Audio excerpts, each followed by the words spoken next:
Hay dos mundos. Este mundo y mi reino. Está el mundo que vemos, oímos, gustamos, tocamos y olemos, el mundo en el que vivimos, en nuestro trabajo y en nuestro hogar con nuestra familia, y está el mundo interior, donde vivimos cuando el Cristo ha resucitado en nosotros, el mundo dentro de nuestra conciencia, donde estamos solos con Dios y donde habitamos con el Hijo de Dios en nosotros. Por un lado, está el hombre mortal y, por el otro, el Hijo espiritual de Dios.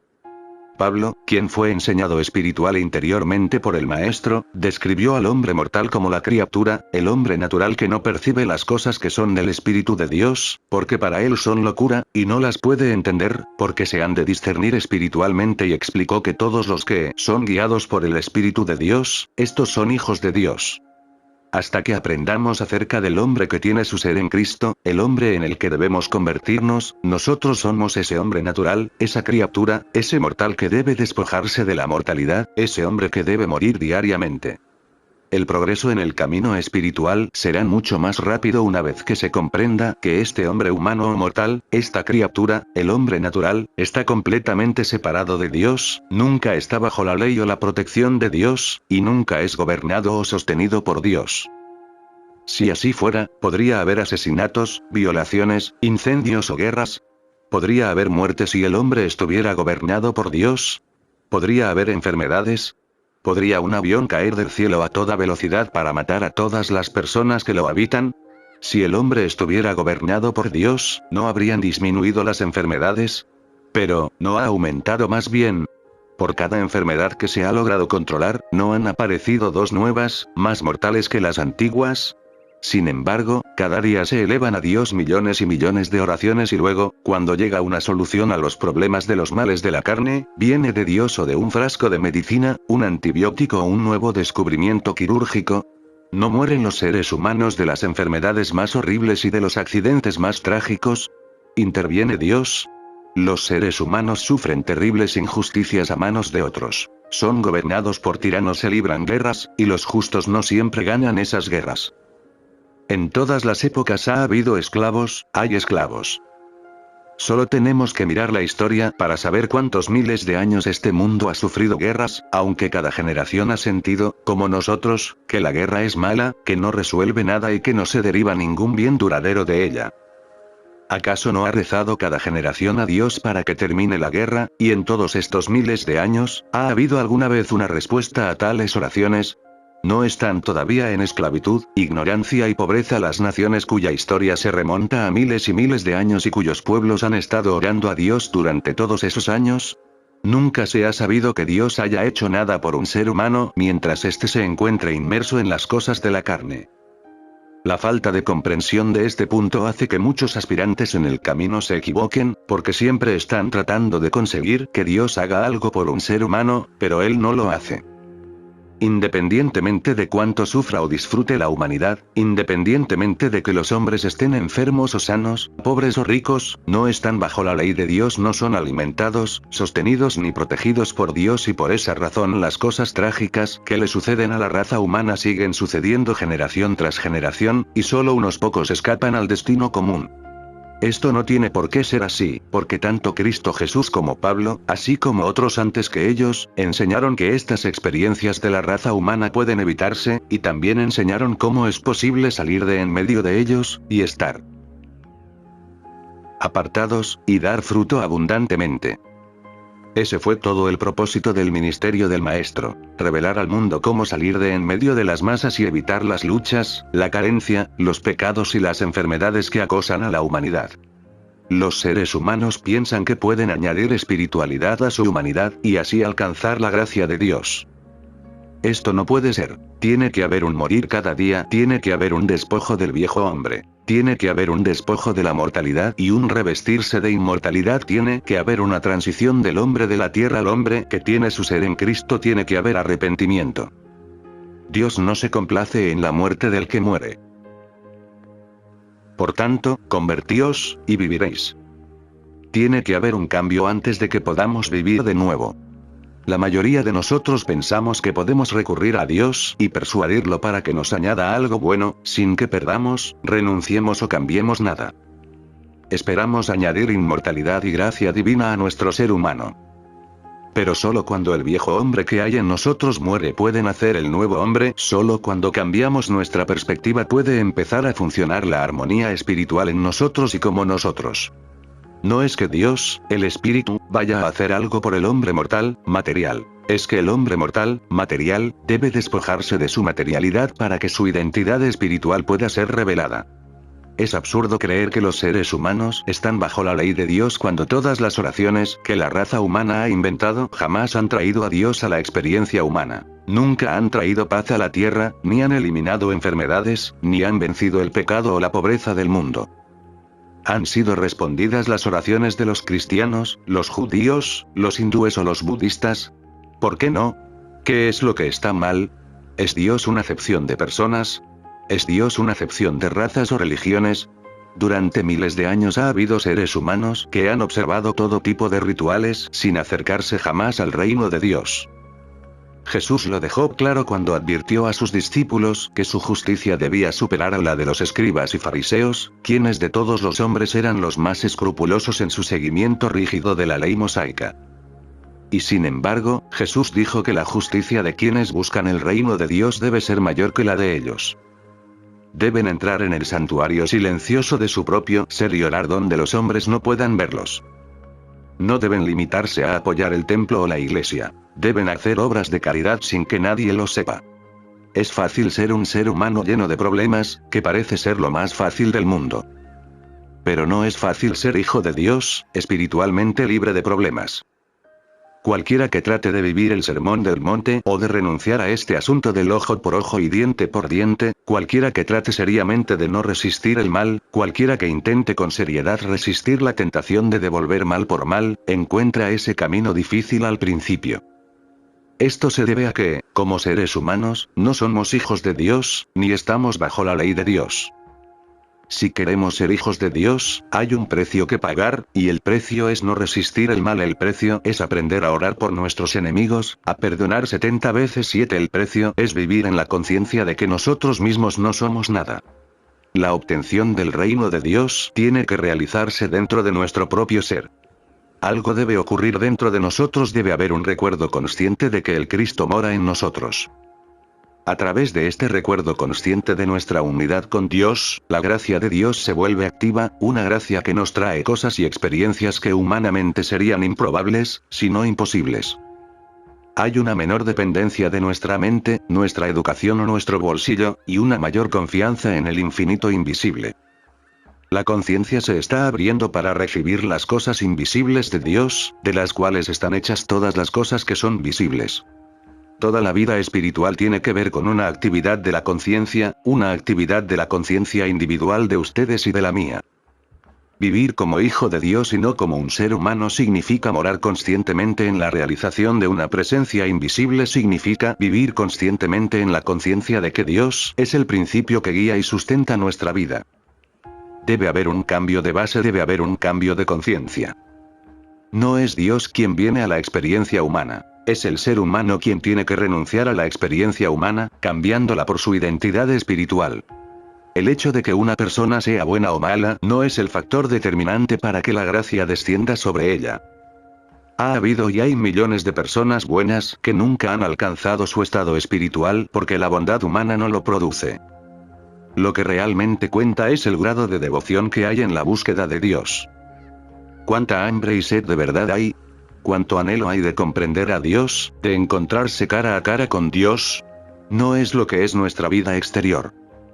No nos preparamos para la aceptación de nuestra identidad espiritual simplemente tratando de transformarnos en buenos seres humanos. Ser buenos humanamente no tiene relación alguna con morir diariamente. Morir diariamente es darse cuenta de que estamos insatisfechos con nuestro modo de vida actual, insatisfechos incluso si tenemos suficiencia económica, buena salud o una familia feliz. Aún así, existe esa insatisfacción, esa sensación de que algo falta en nosotros. Hay un malestar interior, una falta de paz, un descontento interior. Sin este hambre y este impulso interior, no hay muerte. Pero tan pronto como tomamos la decisión de recorrer el camino que conduce a la plenitud espiritual, hemos iniciado la necesaria transformación de la mente, hemos iniciado nuestro viaje espiritual. En primer lugar, debemos llegar a la clara comprensión de que no podemos seguir siendo simplemente seres humanos y tratar de añadir la gracia de Dios a nuestra humanidad. Debe haber un cambio, debe haber una transformación interior. Esto no tiene nada que ver con nuestra vida exterior. El cambio se produce en nuestro interior. Toda la experiencia es una experiencia interior, es una experiencia de conciencia, pero cuando se produce, afecta a toda nuestra experiencia exterior. Nadie por sí mismo tiene el poder de recibir la gracia de Dios. La gracia llega a través de un desarrollo evolutivo y progresivo de la conciencia. Para ilustrarlo, retrocedamos en la memoria a nuestra propia experiencia de vida y, al recordar nuestra infancia, juventud y nuestros 30 o 40 años, tal vez podamos señalar un momento, posiblemente incluso una fecha específica, en el que tuvo lugar un cambio de conciencia dentro de nosotros que nos hizo dar la vuelta y mirar en otra dirección. Puede haber sido una enfermedad que nos obligó a extendernos y ascender a una nueva y más alta dimensión de vida, puede haber sido un pecado o un falso apetito, puede haber sido carencia, limitación o infelicidad, o puede haber sido simplemente un desarrollo natural que nos llevó al punto en que estábamos insatisfechos con la vida tal como era. Vivíamos y nos preguntábamos si no había algo mejor, algo más elevado. Fue entonces cuando nuestra conciencia empezó a cambiar y, aunque no podíamos observar ningún progreso notable, no obstante se fue avanzando gradualmente día a día y mes a mes. Cualquiera que haya avanzado lo suficiente en el camino espiritual como para dedicarse seriamente a un estudio de esta naturaleza, sin duda ya estaba en el camino antes de nacer en esta experiencia. Cualquiera que haya sido su estado anterior de existencia, si no hubiera estado en el camino en alguna experiencia de vida anterior, no estaría ahora preparado para una enseñanza mística, ni habría sido conducido a la lectura de este libro. Una vez que una persona entra en contacto con una enseñanza mística, se acerca cada vez más a la comprensión definitiva del nombre y la naturaleza de Dios y de su verdadera identidad. A lo largo de todos los tiempos, ha sido cierto que cuando un individuo comprendía el nombre y la naturaleza de Dios, ese individuo era libre y además, en la medida en que ese individuo podía impartir esta comprensión o revelación, aquellos que podían aceptarla y recibirla eran hechos libres. En todas las épocas en que ha habido un gran maestro religioso, ha habido quienes han sido capaces de recibir la palabra de sabiduría impartida, de responder a ella y de demostrar su filiación divina, pero en esa misma época y en ese mismo país, también hubo quienes rechazaron la palabra, quienes no estaban dispuestos a aceptar los principios. Vivían lado a lado los salvos y los no salvos, los que eran capaces de elevarse por encima de las discordias de la carne, y los que no podían recibir la palabra espiritual en su seno. Nadie que crea que es hombre o mujer ha comenzado siquiera a sospechar de la verdad espiritual. Nadie que crea que existe un poder en alguna parte que puede obrar sobre él para bien y un poder que puede obrar para mal ha llegado siquiera a tocar el borde de la túnica, porque no existen tales poderes. No hay poder del bien, no hay poder del mal. Nadie puede estar preparado para recibir este conocimiento en una sola vida, ni nadie es capaz de asimilar esta sabiduría en una sola vida. Se necesitan muchas vidas de vida y de desarrollo espiritual para preparar a un individuo para la revelación final de su verdadera identidad. Solo aquellos que han sido preparados tienen la capacidad de recibir tal verdad. ¿Tenemos ojos y no vemos? ¿Tenemos oídos y no oímos? No podemos ver la identidad espiritual con los ojos físicos ni oír la voz apacible y delicada y sus comunicaciones con los oídos físicos. Cada individuo tiene una facultad del alma que no tiene relación con los sentidos físicos de la vista, el oído, el gusto, el tacto y el olfato, ni siquiera con el sentido intuitivo, que es el séptimo sentido. Es esta facultad espiritual la que se convierte en nuestro poder de discernimiento, el poder de discernir la naturaleza de los dos mundos en los que vivimos. Con tal discernimiento, este mundo exterior se convierte en un mero símbolo, una cáscara, casi un permíteme que sea así ahora. El mundo real es el mundo de la conciencia y sus formas, no las formas creadas por la naturaleza, no las formas creadas por la imaginación del hombre o las formas que vemos con los ojos, sino las formas que asume la conciencia, las formas que contemplamos en el reino de Dios dentro de nosotros. Las lecciones que aprendemos en el mundo interior se convierten en la base de nuestra conducta en el mundo exterior. La gracia espiritual que aprendemos en nuestro interior se convierte en nuestra vida exterior. Sin el impulso de esta gracia espiritual, la vida tal como se vive en el plano exterior es una vida animal. Tiene sus períodos buenos y sus períodos malos, sus períodos de salud y sus períodos de enfermedad. Nunca conoce la paz que sobrepasa a todo entendimiento, nunca conoce la vida que Dios nos dio, la vida que es Dios. Esta vida se discierne solo a través de la gracia interior. A través de este poder de discernimiento vislumbramos el Espíritu de Dios y luego lo contemplamos en otros. Somos testigos de que el Espíritu vive en lo que llamamos forma humana, y así como el Espíritu de Dios vivió como la forma humana de Jesús, así vive como tú y como yo individuales cuando estamos animados por Él. Ah, sí, hay dos mundos. El mundo exterior de los sentidos y el mundo interior del espíritu, y una vez que hemos sido tocados por este mundo interior del espíritu, el hombre natural se vuelve cada vez menos para que el Hijo de Dios pueda ser cada vez más. Siguiente capítulo. Libera a Dios. Solo los más valientes pueden emprender el viaje espiritual, y solo aquellos de gran fortaleza y visión pueden tener la esperanza de continuar en este camino.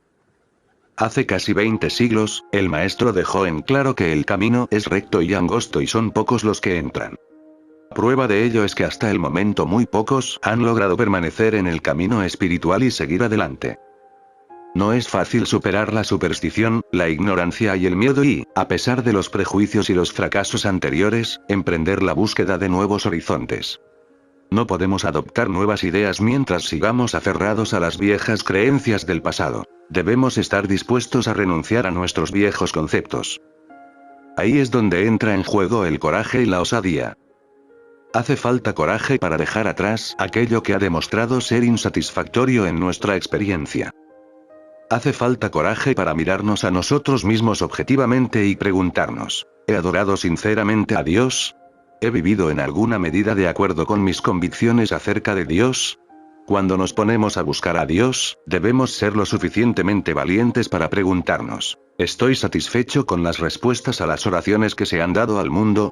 ¿Creo que la verdad que se ha revelado es toda la verdad que existe, o estoy buscando algo que todavía es desconocido, excepto para esos pocos místicos que han experimentado la verdad, han tratado de impartir su conocimiento, han fracasado y han seguido su camino?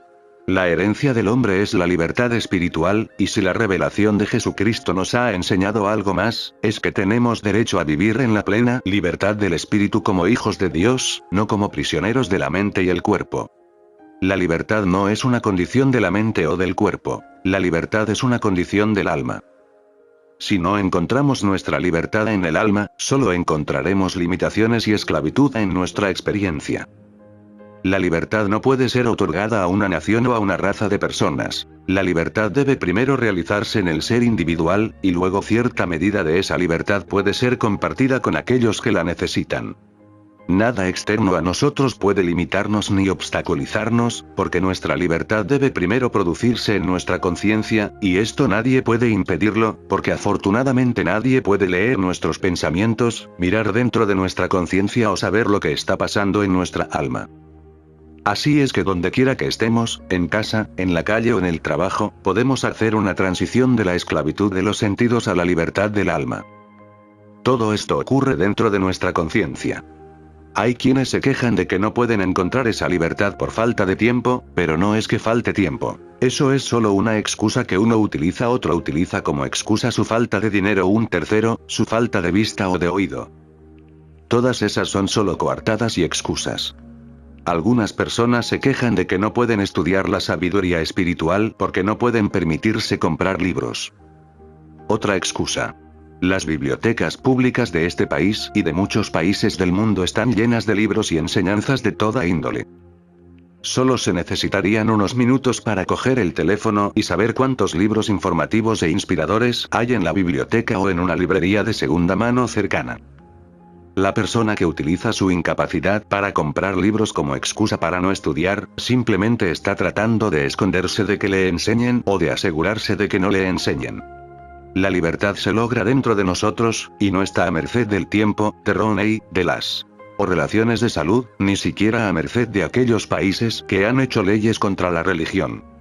Lo que quiero decir es esto: si estamos atados por el pecado o la enfermedad, o por cualquier forma de limitación, física, mental, moral o financiera, la libertad es nuestra si tan solo tenemos el deseo de abrirnos paso. No puede ser un deseo leve, ni una simple esperanza. Oh, quisiera ser libre, quisiera ser como los demás, quisiera saber lo que saben los demás, quisiera tener su educación. Estas son excusas, coartadas. Hay educación disponible para todos, desde la escuela primaria hasta los cursos en las universidades, y esto, sin siquiera asistir a clases en persona. Hay libertad física, mental, moral y financiera para cualquiera que tenga un impulso suficiente para la libertad. Sin ese impulso, no se puede lograr. Debe haber tal deseo de libertad que sea virtualmente una pasión si queremos alcanzar las alturas que nos sentamos a desear, esperar y quejarnos de que no alcanzamos. Ninguna persona ni ninguna condición externa a nosotros nos atan. Pueden atarnos durante un año, o 5, o 10, mientras luchamos, nos esforzamos, trabajamos y rezamos por la libertad, pero eventualmente la libertad debe venir de toda forma de limitación. Lo único esencial para la libertad es el deseo de ser libre, nada más, porque con el deseo de ser libre, los medios para lograrlo se revelan por sí mismos. Se ha dicho que cuando el estudiante está listo, el maestro aparece, a veces externamente como una persona, a veces como un libro, pero si no de otra manera, cuando el deseo sea suficientemente profundo, el maestro aparecerá interiormente porque hay tantos maestros espirituales en el plano interno como en el externo, si no más. La libertad llega solo cuando podemos romper las limitaciones de nuestra mente, cuando no tratamos de reducir todo a un significado o de limitar cada afirmación a que signifique siempre lo mismo. A veces las palabras parecen contradictorias, pero eso es porque hoy significan una cosa y mañana otra distinta, cuando se usan de maneras diferentes. Las cosas verdaderas de la vida no pueden ser restringidas. La libertad no se limita a una palabra. Es como la alegría, es como la paz. Sabemos lo que son, pero no podemos describirlas ni explicarlas porque no pueden limitarse a una palabra o una frase. ¿Cómo puede alguien explicar lo que el salmista quiso decir con el lugar secreto del Altísimo? ¿Qué es eso? ¿Dónde está? ¿Es un lugar? ¿Está en lo alto, en algún lugar? ¿Puede el lugar secreto del Altísimo estar ubicado en el tiempo y en el espacio? Pablo dijo, porque en él vivimos, nos movemos y existimos. ¿Cómo podemos describir el lugar donde vivimos, si vivimos en Dios? ¿Dónde está? ¿Cuál es su clima? Se nos instruye a abrir nuestra conciencia. ¿Cómo abrimos nuestra conciencia? ¿Cómo se ve cuando está abierto y cómo se ve cuando está cerrado? Cuando hablamos de ir hacia adentro, cerrar la puerta y entrar en el santuario para orar, ¿dónde está ese santuario? ¿Está en nuestro hogar? ¿Está en una iglesia? ¿Está en cualquier otro lugar excepto en la conciencia? Esas son solo palabras, y si tratamos de descomponerlas en su significado, las perdemos. Podríamos decir que son poesía. Lo son, pero nunca vamos a encontrar el reino de Dios sin poesía. Debemos dejar que las imágenes y la poesía hagan lo que quieran con nosotros y no tratar de confinarnos al significado literal de las palabras. Liberémonos de las limitaciones de las palabras y oraciones inventadas y aceptemos la poesía y las imágenes de nuestra alma, aceptemos nuestra libertad en Dios, no la perdamos tratando de analizar y diseccionar cada palabra. Durante años he estado buscando una palabra en la que pudiera encerrar lo que estoy tratando de enseñar, y hasta ahora no he logrado encontrar esa palabra. Lo que más se acerca a expresar lo que quiero decir es la palabra Cristo, pero si tratamos de precisar ese término y encontrarle un significado, lo perderemos porque lo que representa el Cristo no puede limitarse dentro de los confines de una palabra o un término. El espíritu o la conciencia del hombre no pueden ser restringidos. No podemos confinar a Dios, no podemos comprenderlo, analizarlo o diseccionarlo, ni siquiera podemos nombrarlo. Dios se nos escapa cuando tratamos de ponerlo en las letras Dios. El alma del hombre es libre, el espíritu del hombre es libre, la conciencia del hombre es libre. Por eso no podemos poner a Dios en una religión, no podemos poner a Cristo en una religión y no podemos poner religión en un hombre. No podemos confinar, restringir ni limitar a Dios, a Cristo ni a la religión. Son libres y si alguna vez tratamos de contenerlos dentro de una forma, los perderemos. Una cosa sí sabemos: existe Dios, y la naturaleza de Dios es omnipotencia, omnipresencia y omnisciencia. Estas no limitan a Dios, pero la razón por la que no lo limitan es porque ciertamente no podemos afirmar que conocemos el significado de omnipresencia, omnipotencia y omnisciencia. Esas son solo palabras que usamos y que tienen un significado especial para nosotros. Si podemos aceptar al Cristo, si podemos abrirnos a recibirlo y descansar en Él, Él funcionará en nosotros y a través de nosotros.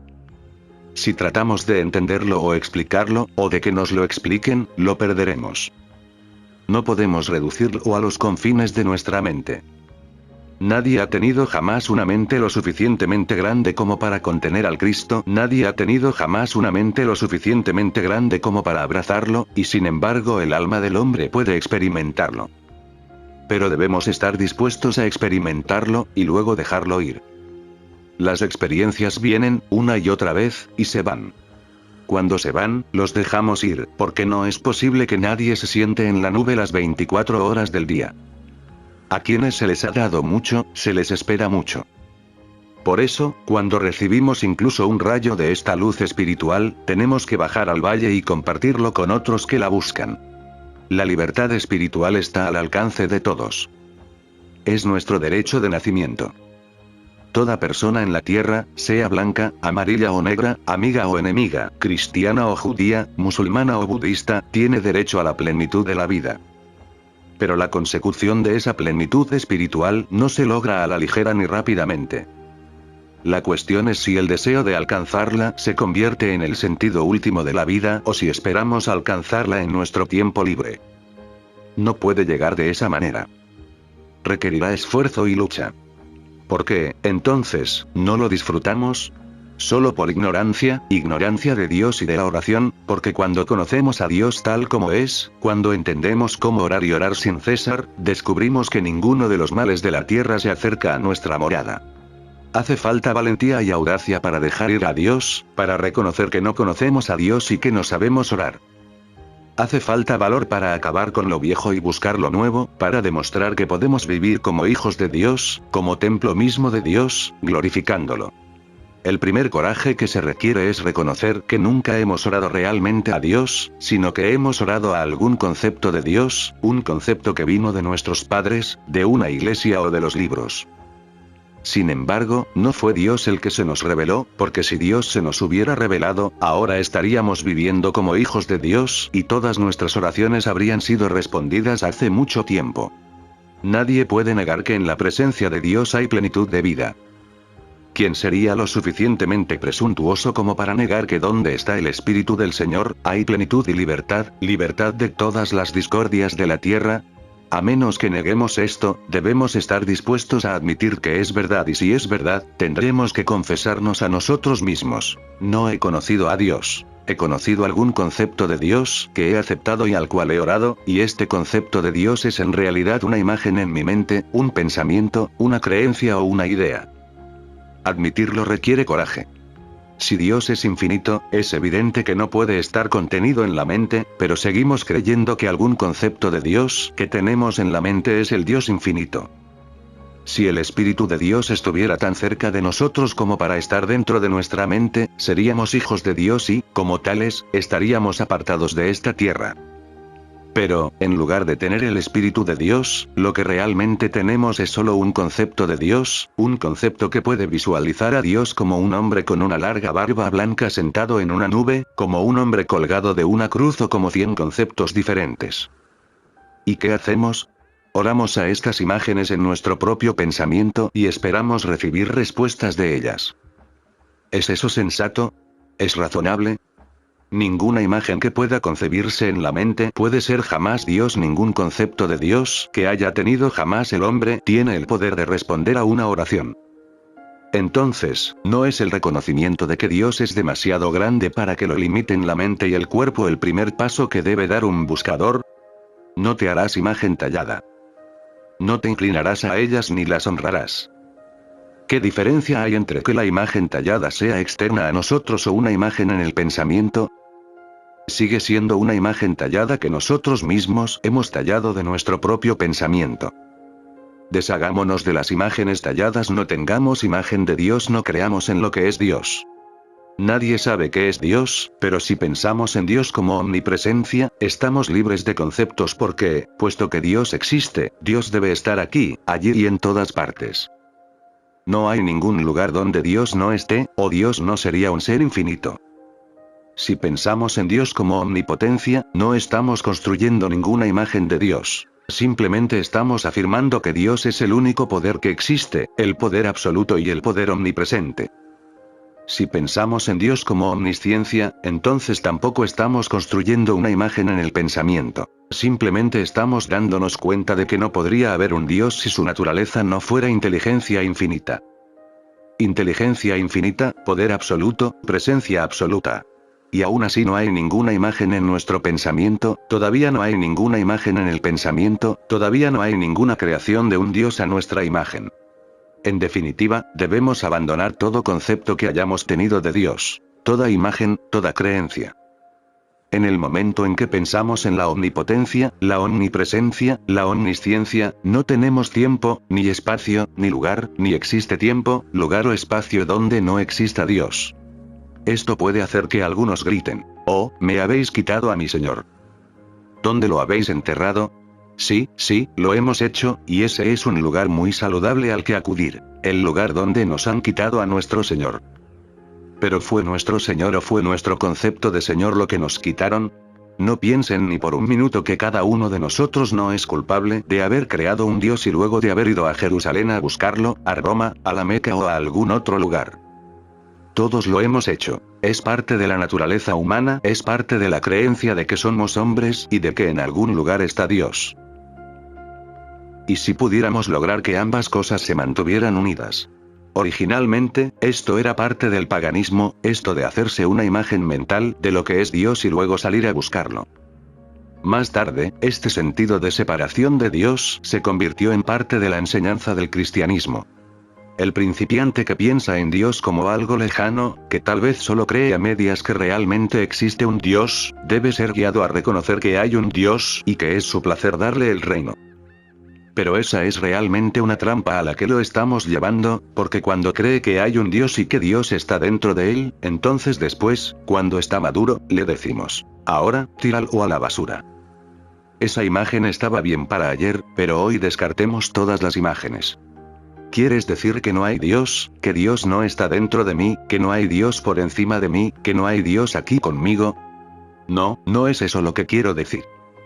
Quiero decir que Dios está tanto dentro como fuera, allá arriba y aquí abajo.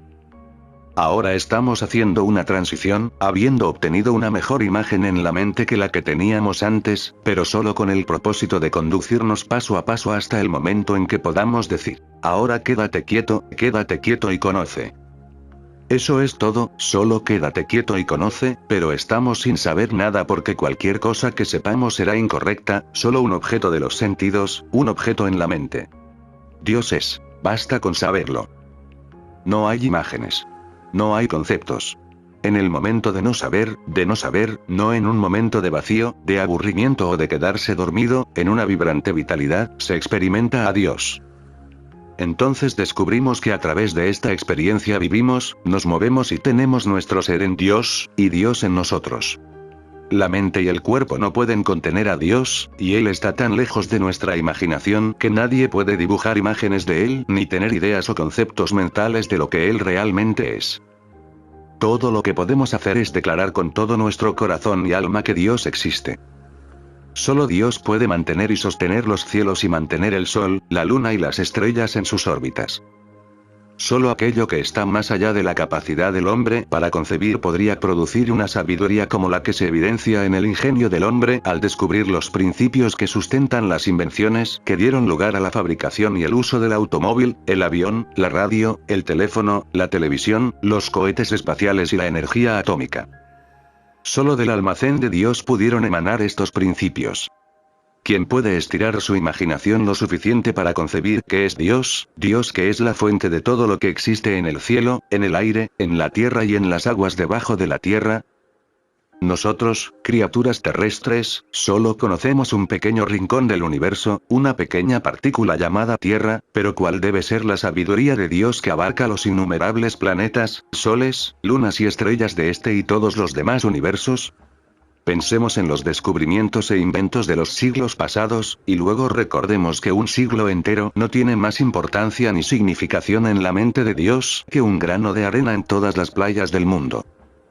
Piensen en lo que aún está por revelarse. Piensen en las maravillas que ya existen y que han existido desde el comienzo de los tiempos, y que solo esperan ser reveladas. Después de que empecemos a ver lo necio que es aferrarse a un concepto de Dios, vendrá el segundo ejemplo de sabiduría, y veremos lo necio que es decirle a Dios lo que necesitamos o creemos que necesitamos, o tratar de influir en Él a través de nuestras oraciones para que nos conceda nuestros deseos, como si Él fuera capaz de retener el bien o como si fuera una especie de ser humano con poder para dar y retener. Cuán limitado es nuestro concepto de Dios si creemos que tenemos el poder de influir en Él para que haga por nosotros lo que Él no está haciendo ya, y cuán finito debe ser nuestro sentido de Dios cuando vamos a Él con nuestros deseos insignificantes o nos acercamos a Él de cualquier manera excepto para pedirle luz, gracia y sabiduría, para entender sus caminos, sus leyes y su vida. Cuando oramos, debemos liberar a Dios de toda obligación personal para con nosotros, liberarlo con la conciencia de que estamos confiando en que aquel que creó este universo se mantendrá y sustentará a sí mismo y a su creación, que estamos confiando en que Dios, en su infinita sabiduría, se ocupará de sus asuntos, y en que Dios, en su divino amor, cuidará de los suyos. Cuando hacemos esto, estamos liberando a Dios y ya no estamos tratando de encauzarlo en la dirección de nuestros deseos personales. En realidad, descubriremos que no podemos liberar a Dios, porque Él nunca estuvo prisionero de nuestra mente ni de nuestros deseos, ni fue jamás obediente a nuestra voluntad. Dios no cambiará sus caminos para beneficiarnos o bendecirnos. Nosotros debemos cambiar nuestros caminos para recibir la gracia de Dios. No podemos obligar a Dios a aceptar nuestra desobediencia e ignorancia, pero sí podemos volvernos obedientes y espiritualmente sabios. Abandonemos todo intento de utilizar a Dios y toda expectativa de que Dios haga nuestra voluntad o cumpla nuestros deseos, y entreguémonos a Él. No se haga mi voluntad, sino la tuya. No te pido que cumplas mis deseos, mis esperanzas o mis ambiciones. Déjame cumplir tu voluntad, tu gracia, tu dirección. Tú nunca me has fallado, pero ahora, Padre, te pregunto en qué manera te he fallado. Nunca más te pediré que hagas mi voluntad, nunca más te pediré que hagas algo por mí. Úsame, cúmplete en mí, que se haga en mí tu voluntad. Padre, líbrame de todos los deseos, esperanzas, anhelos y planes. Permíteme ser obediente a tu plan para mí. Muéstrame claramente el camino que debo seguir y prometo seguir la luz tal como me sea dada. Debemos soltar a Dios y dejar que Él nos use. Debemos liberarlo de nuestras garras mentales, dejar de aferrarnos a Dios y dejar que Él se aferre a nosotros. Si ignoramos a Dios y sus caminos, seamos espiritualmente sabios. Si somos voluntariamente desobedientes a las leyes de Dios, corrijámonos y pongámonos en sintonía y alineación con sus leyes para que el dedo de Dios nos toque con su voluntad y su gracia. En el momento en que nos relajemos y dejemos de tratar de traer a Dios a nuestra mente o cuerpo, en ese momento descubriremos que Dios siempre ha estado allí. Dios ha hecho un pacto con su propia imagen y semejanza. No temas. No temas. Si caminas por el fuego, las llamas no te alcanzarán. Si caminas por el agua, no te ahogarás. No temas. Déjate llevar y ten confianza. En la quietud y en la confianza realizarás tu filiación espiritual. Mi paz os doy. ¿No veis que no tenéis necesidad de luchar, de hacer esfuerzos mentales o de intentar amoldar mi voluntad a la vuestra? Mi paz os doy. Ese es mi regalo para vosotros, un regalo espiritual de paz espiritual. Solo dejadlo ir. Y todavía hay quienes sienten una tensión mental, como si no fuera verdad, como si tuviéramos que hacer que se hiciera realidad, o como si tuviéramos que cortejar a Dios. La mente lucha por conseguir a Dios en lugar de dejar que Dios llegue, mientras que la dulce presencia nos envuelve y nos rodea todo el tiempo.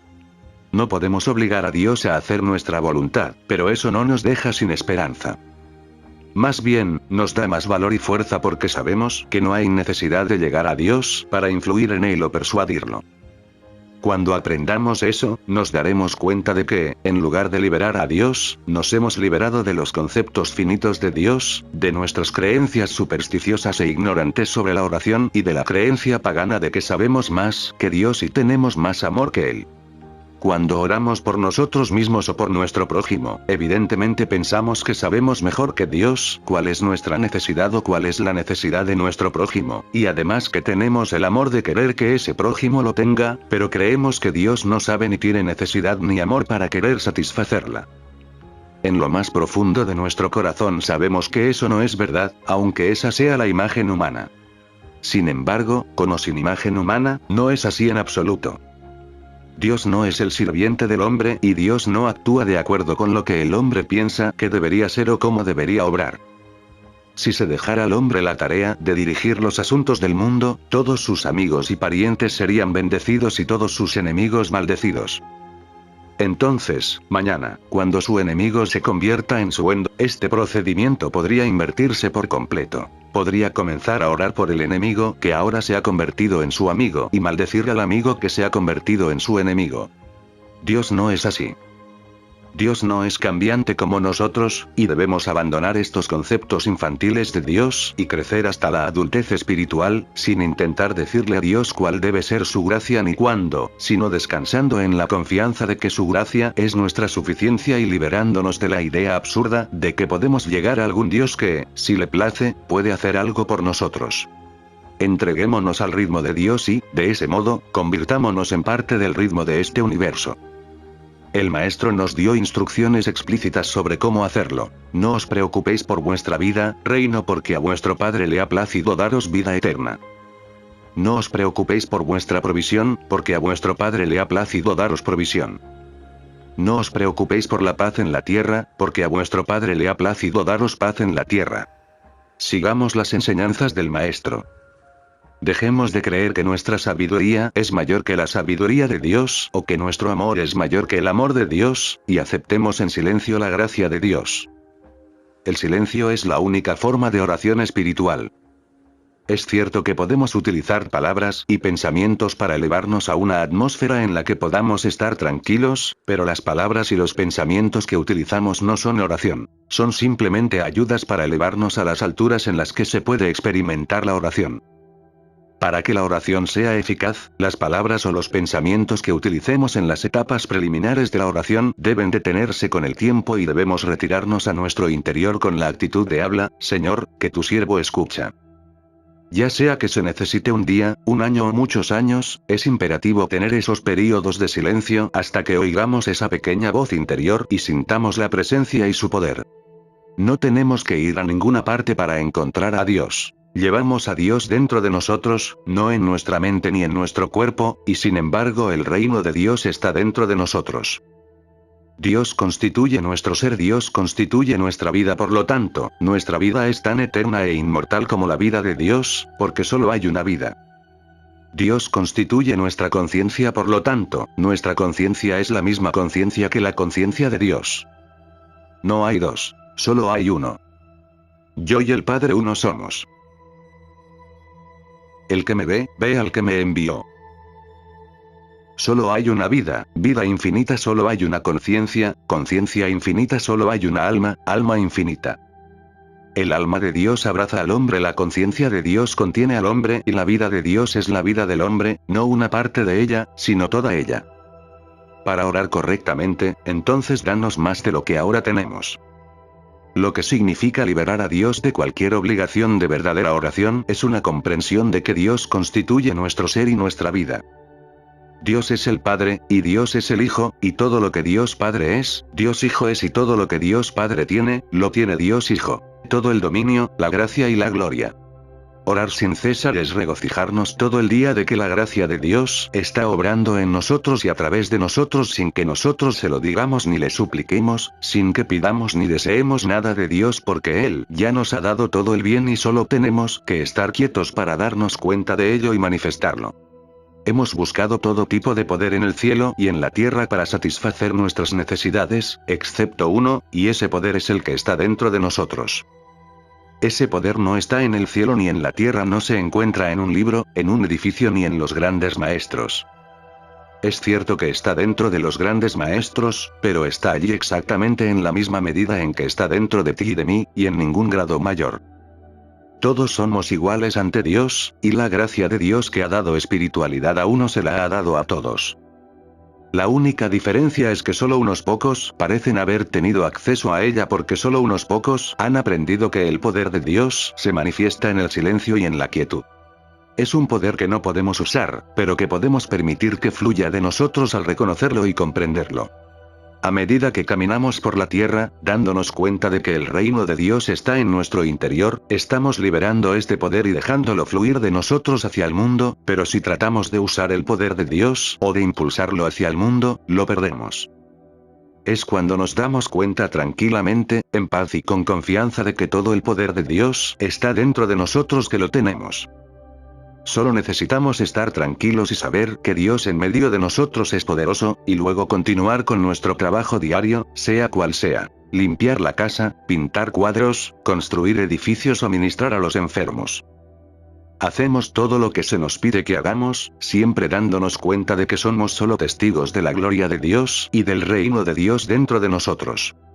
Cuando hacemos esto, nuestra sola presencia hace sentir el Espíritu de Dios, dando paz, consuelo y elevación a los demás, no porque queramos ser una bendición para nuestros semejantes, sino simplemente porque hemos aprendido a estar quietos y dejar que el poder y la gracia de Dios fluyan sin ninguna ayuda de nuestra parte, sin forzarlos, rogarles ni implorarles, y sin pensar en que tú y yo somos espirituales.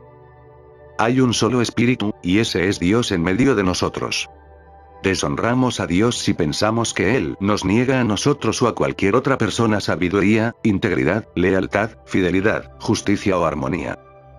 Cualquier cualidad que parezca estar ausente comenzará a aparecer rápidamente a medida que aprendamos a honrar y amar al Señor nuestro Dios con todo nuestro corazón.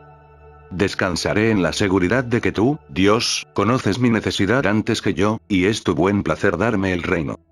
No buscaré. Descansaré. Me liberaré de toda creencia de que tú estás separado y apartado de mí. Si hago mi cama en el infierno, tú estás allí conmigo. Si paso por el valle de sombra de muerte, tú estás conmigo. A donde quiera que vaya, tú vas conmigo, porque yo y tú somos uno. Nuestra comprensión y reconocimiento de esto hace que la presencia de Dios entre en actividad en la experiencia individual. Es importante recordar que no hay ningún poder en el cielo al que podamos apelar para salvar a este mundo de la catástrofe. No hay ningún poder excepto el que viene de Dios. No hay poder en el torbellino, no hay poder en la tormenta, ni en la tempestad, no hay poder en los locos, no hay poder en la ambición, la lujuria ni la codicia. El poder está solo en la pequeña y apacible voz interior. Entonces, como no le decimos a nadie lo que hemos aprendido, sino que compartimos la verdad con aquellos que por su dedicación y devoción han demostrado estar dispuestos a recibirla, estaremos liberando este poder infinito en el mundo, y el mundo responderá. No tenemos que hacer ni pensar nada para liberar el reino de Dios en el mundo. Solo tenemos que saber que existe y estar en silencio. Él hará su propia obra. Puede ser que la práctica fiel de los principios de la vida espiritual por parte de 10 hombres justos aquí, y otros 10 allá, libere este poder de Dios en la tierra. Nadie podrá atribuirse el mérito. El poder de Dios siempre ha estado disponible. Esa es la gloria. Y nadie puede jactarse ni alardear de que es capaz de usarlo. Por el contrario, cuanto mayor es el poder que fluye de una persona, menos es la persona como persona y más es como hijo de Dios. Sin embargo, dentro de nosotros mismos sabremos que liberar a Dios en el mundo trae libertad espiritual y realización espiritual a aquellos que son receptivos. La voluntad de Dios, el amor de Dios y la ley de Dios son verdades que lo abarcan todo y que operan universalmente. Para ti, para mí, para el amigo, el enemigo, el santo, el pecador, para el justo y para el injusto.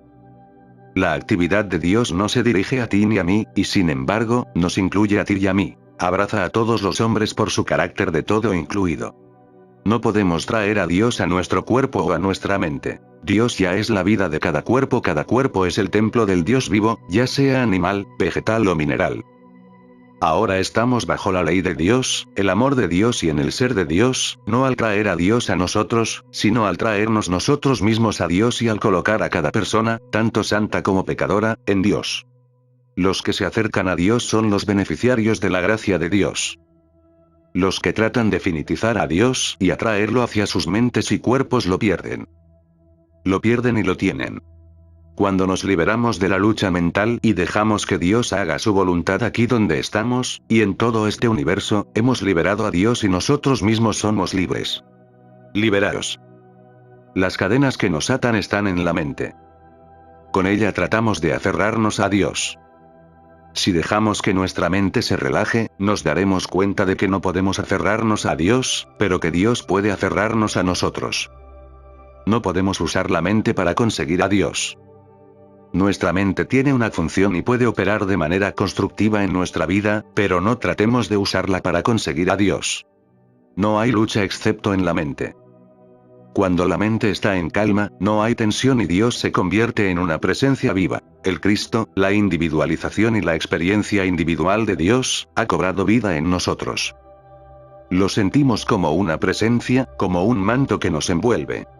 Libera a Dios de toda obligación y deja que Dios realice su obra.